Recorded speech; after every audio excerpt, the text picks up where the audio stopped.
Welcome to October's episode of Beyond the Road, the Trucking Industries podcast. I'm your host again, Eric, and today I've got some guests here, Jason and Ty. Thanks for taking some time this afternoon to head over here to the station and meet up. And if you guys just want to introduce yourself a little bit, your title, what you do in the industry, along with ATS. You bet. Excited to be here. So I'm Jason Netland, Senior VP and General Manager of ATS Logistics and ATS International, and been with the company for 28 years. So Okay, 28 years, a lot of experience. Yep. I've been here a little less than that. I'm Ty Holstrom, Vice President of National Sales for ATS Logistics. I've been with ATS for 20 years, and my role is that I oversee all of our regional offices for ATS. Okay. How many offices do we have? We have 10 regional offices. Regional offices across the United States. Across the U.S., yep. All right. Appreciate you guys taking some time today to head over here and talk about kind of what our shippers and customers and out there can kind of anticipate or plan for in Q4. And I think there's a lot of things that we have on the docket for today to talk about. We've got Category 3, possibly Category 4 hurricane that is bearing down on Florida. We have an election coming up. A huge one that we'll end with is talking about the potential port strike looming as of today, Thursday. They haven't really, the two sides haven't even met. So we'll dig into that towards the very end and what shippers and customers can talk about. And then along with that, just kind of your regular retail stuff for Q4. So, kind of starting off what to expect, what should shippers do. Let's talk a little bit first, I think, probably about the election. Kind of we're going an election cycle every 4 years. We kind of deal with this. And how does an election really play into the transportation industry and market? Yeah, so I think there's a lot of sort of uncertainty out there. And I think that carriers and shippers are looking to invest in their future, and they're maybe on pause a little bit, depending on who's going to be coming into office. And I think this year is no different. We're seeing a little bit of that. This time of year's usually pretty exciting, but like you talked about, we have a lot of things going on. The other thing we have going on is interest rates were just lowered a little bit, and so that could weigh into the decision of future decision making by some of our customers. So okay, there always seems to be a wait and see attitude in election years, and this year hasn't been any different. So really, whatever happens, the industry is pretty resilient and essential. So it reacts and adapts, right after the election. Mm-hmm.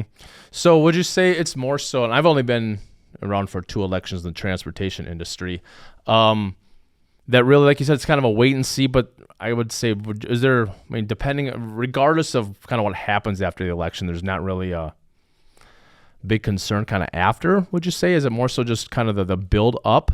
Yeah, I think so. I don't think it's, we're going to deal with what we're going to have to deal with. And like Ty said, the industry's essential to keeping the country moving. Yeah, right. And so I think that it's a little bit of a pause here right before the election, and looking for a little more aggressive stance in some of the investments that our customers are going to make right after the election. So just looking for some direction. So Jason, you had mentioned a little bit about interest rates, and so kind of as a shipper or a customer as they're planning, how does that, a shift or a drop in interest rate kind of would affect me as a shipper?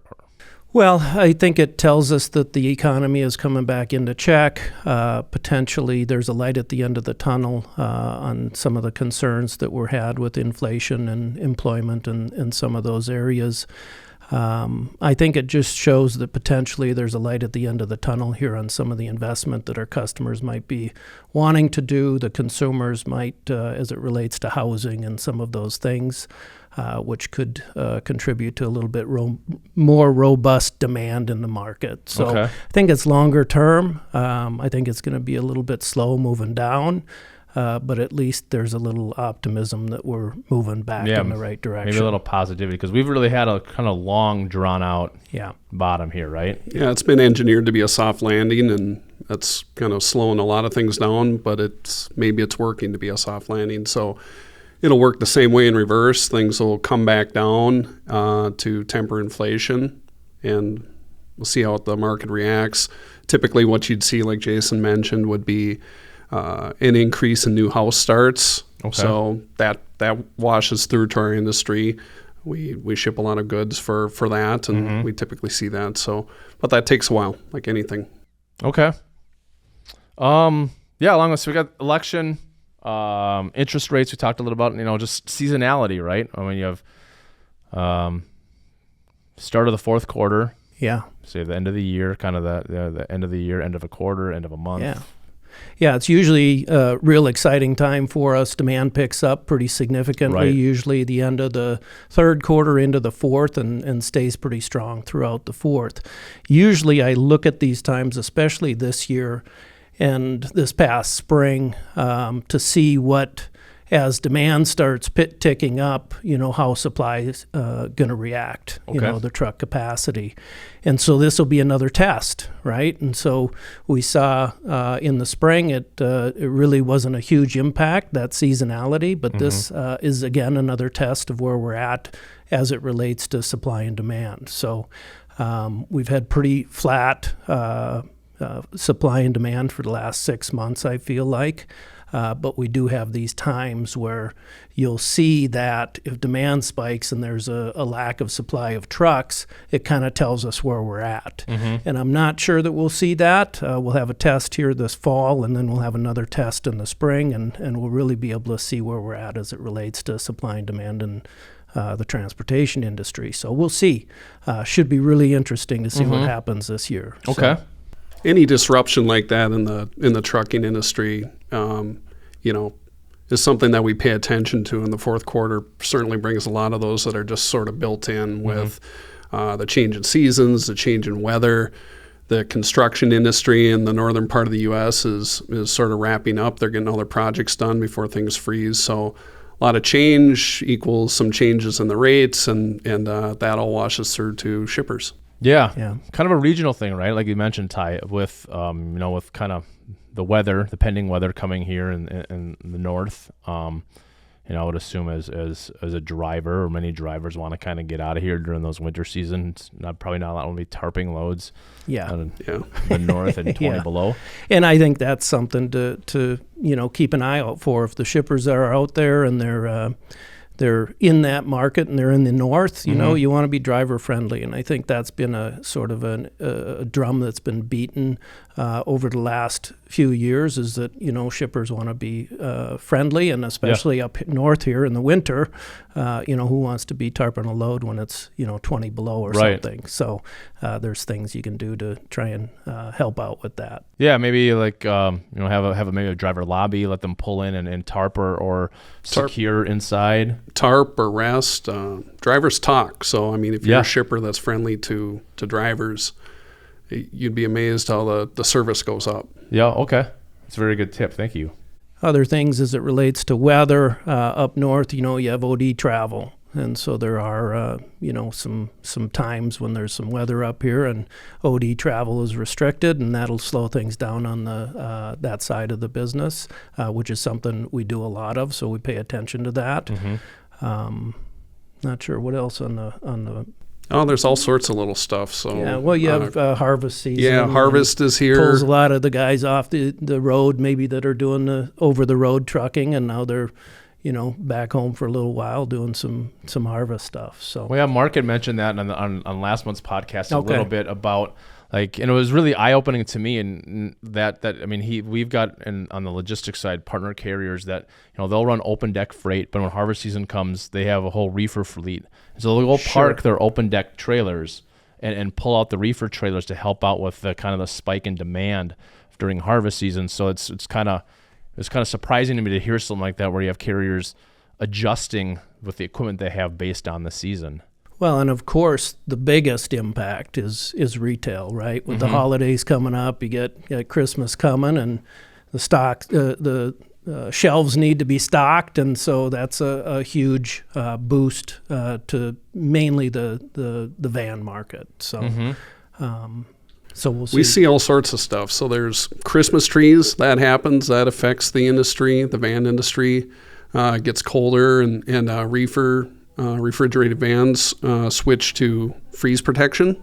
So that affects capacity as well. So there are a lot of things happen as the seasons change. So does the trucking industry.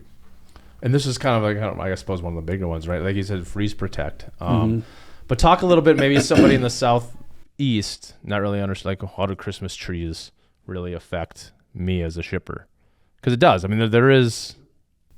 Well, anything that borrows from the supply of trucks affects the shippers. So you're not shipping Christmas trees, but you're playing in the same marketplace that the drivers who haul Christmas trees are in some scenarios. So they start to move a lot of Christmas trees, and the supply of trucks go down, and the rates will shift accordingly. Because those Christmas trees need to get moved, right? And right. We're probably pretty close for that season to be starting. So, it's gonna, that supply and demand, I need to move, so we're gonna pay for that. So that just trickles down. It's similar to in the spring when you have mulch moving or something like that. It just puts an additional it clamps down capacity. So yeah. And then we get into the holidays, right? Yeah. You talked, Jason, a little bit about OD travel. Yep. And I guess let's stop on the holidays quick. Just going back to the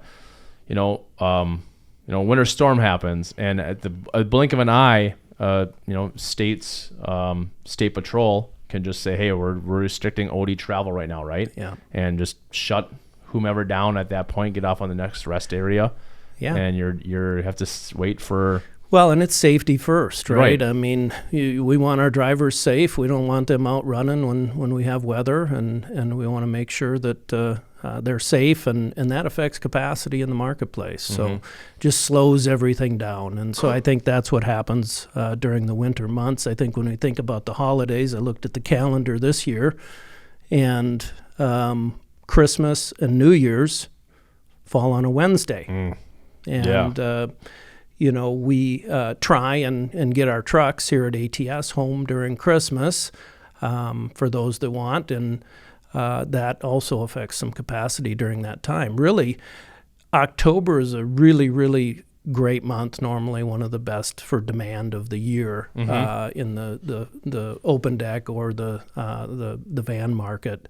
But it's really actually pretty robust on a working day basis through November and December. It's just that the holidays interrupt, whether it's Thanksgiving or Christmas or New Year's, affect things because people want to be home, right? Right. And so yeah, it's usually a pretty good busy couple of months here, quarter here, but there are quite a few obstacles during this time of year, weather and holidays and all that kind of stuff.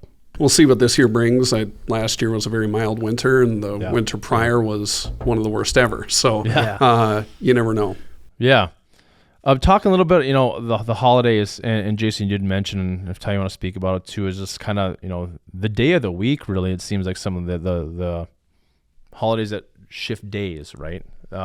Depending on what that day that holiday lands, it can affect a little bit more one year more than the other. Yeah, would you say? It's for sure something to consider as a shipper. So when the holiday falls in the middle of the week, I mean, people are probably home for the weekend and stay through the holiday and maybe go out the next day, or they come home the day before the holiday and they're leaving out the next weekend. So it's usually a little more impactful when it's during the middle of the week, I would say. What do you think?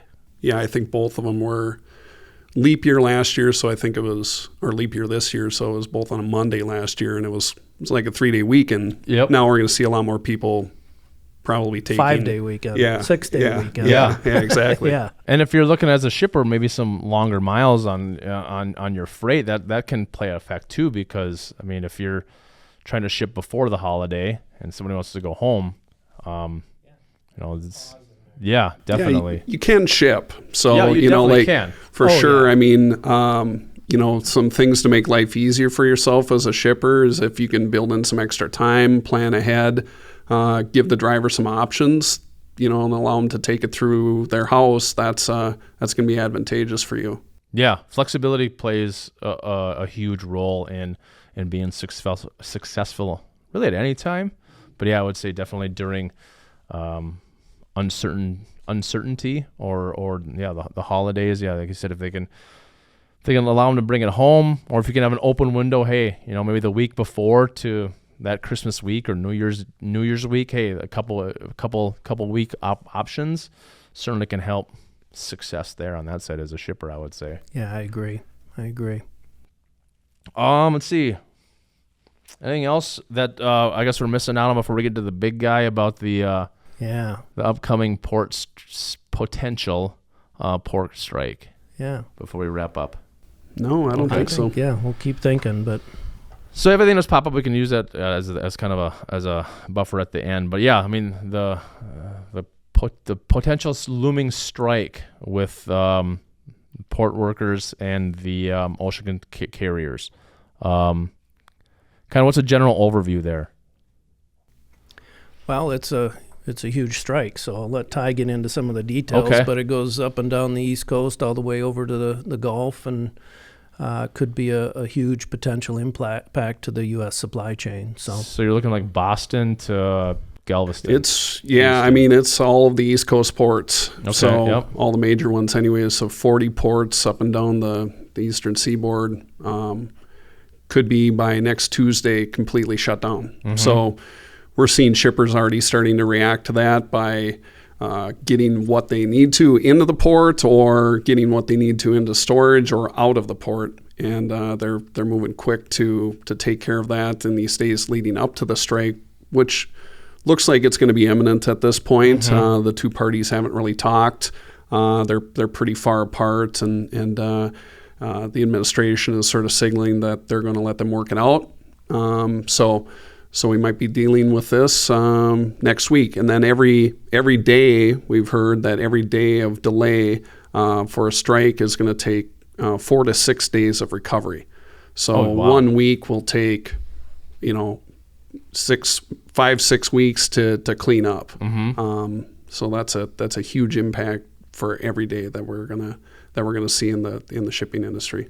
Yeah, I mean, the whole supply chain is going to be affected. So you think about the rails, you think about trucking, you think about warehousing, you think about all of those things sort of bottlenecked up because of this maritime, of course, as well. So big impact. So we'll see what happens. We'll be nimble in our approach to helping our shippers accomplish what they need to do. We have warehouse locations, yard locations, at and close to some of the ports that we're talking about here. So we'll probably be leveraging those in the days or weeks to come if this happens. Mm-hmm. So as a shipper, really, start working with your transportation provider if you haven't already, your partner, talking about those, those options.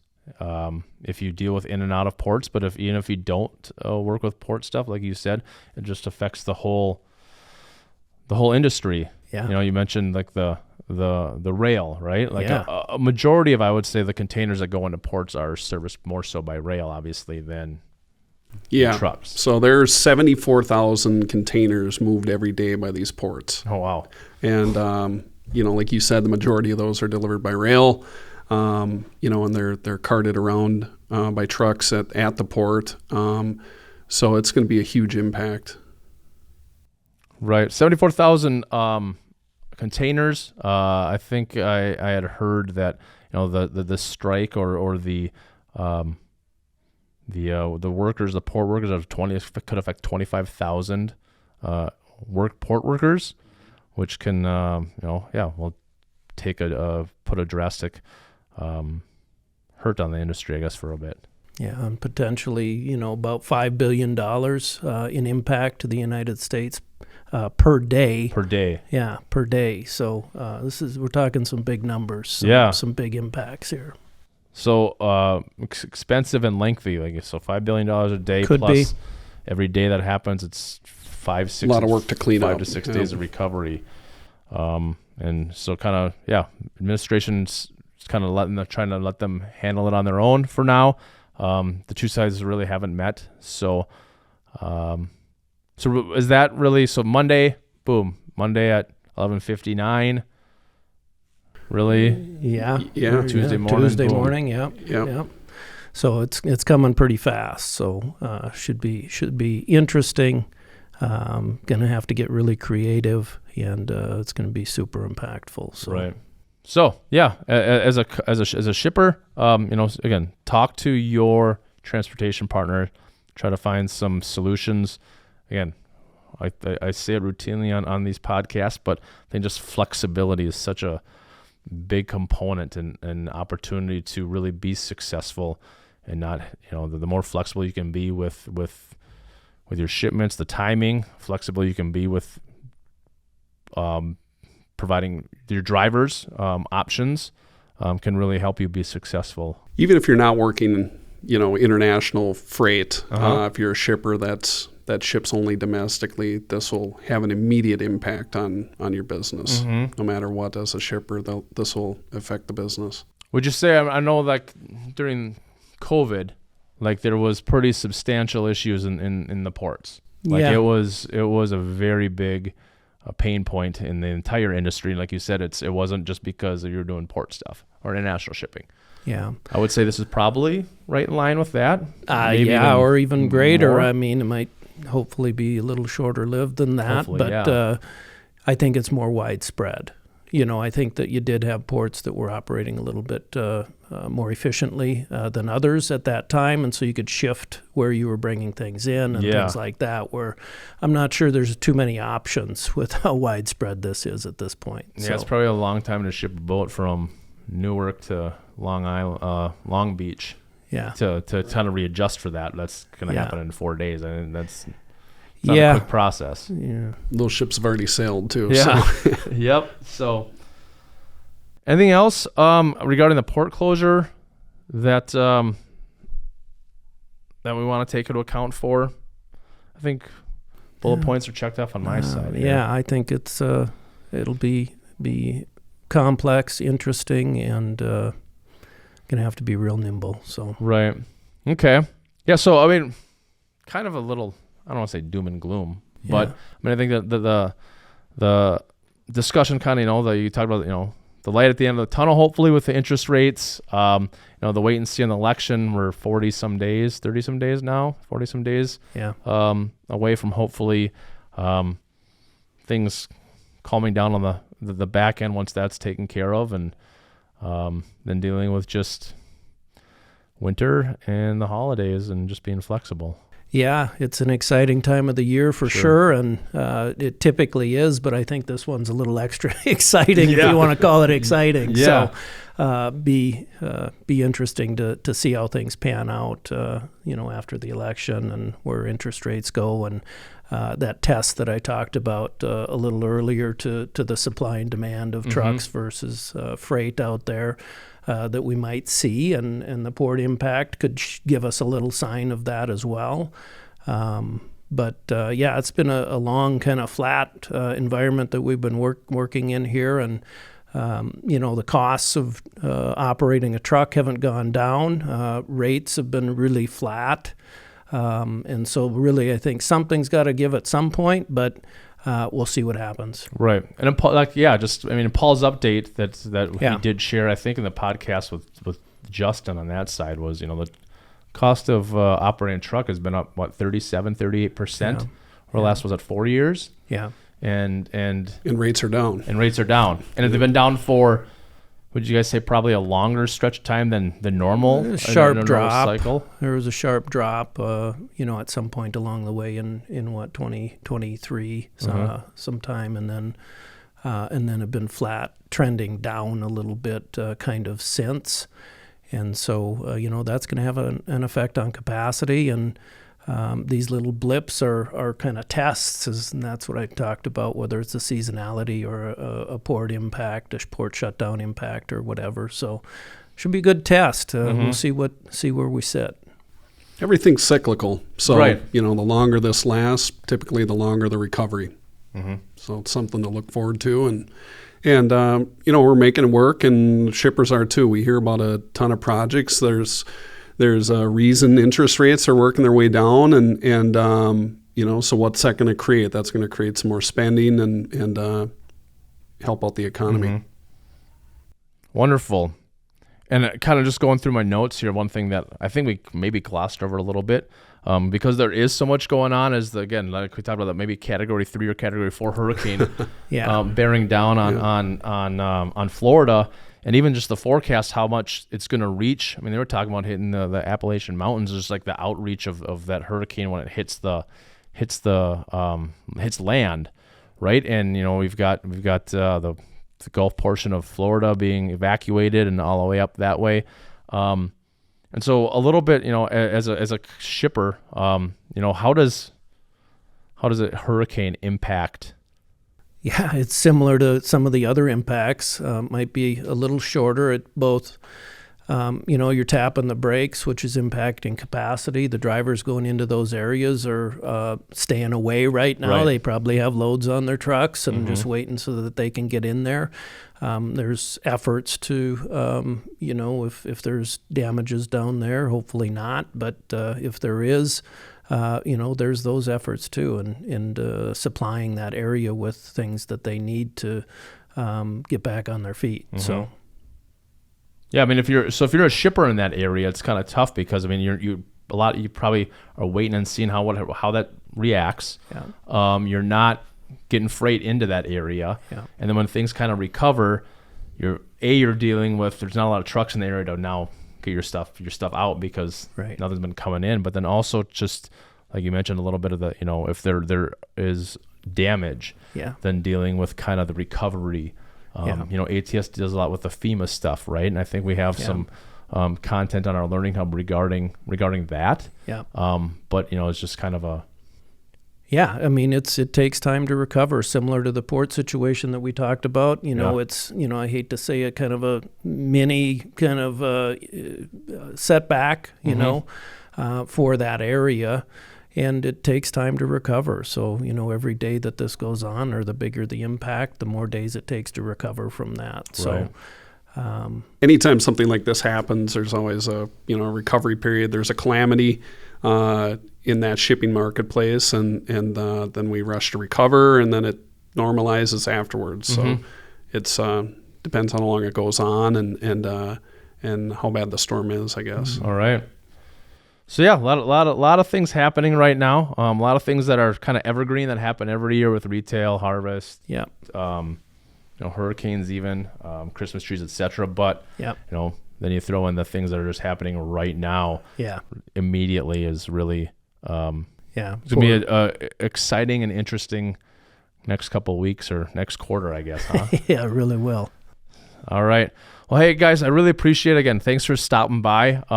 Just the knowledge that you guys have and the experience you have in the industry, it's great to share with those shippers out there and the customers that we have. So really appreciate you taking the time here to come share your experience and knowledge with me and with our listeners too. So thank you very much. Thank you. Thank you, Eric. And as we wrap up, switching our channels for the podcast here, moving to a new channel starting next week, I believe it is. I think we're going to increase the volume of our podcast to between myself and Justin, I think once every other week, each of us. So I think we're going to do once a week podcast through ATS. Again, really appreciate you guys taking the time to watch. Leave your comments below. We'd like to answer those. We haven't answered or responded to any comments lately. So if you leave some comments, maybe we'll get to that next month. And appreciate your time and have a great day. Thank you.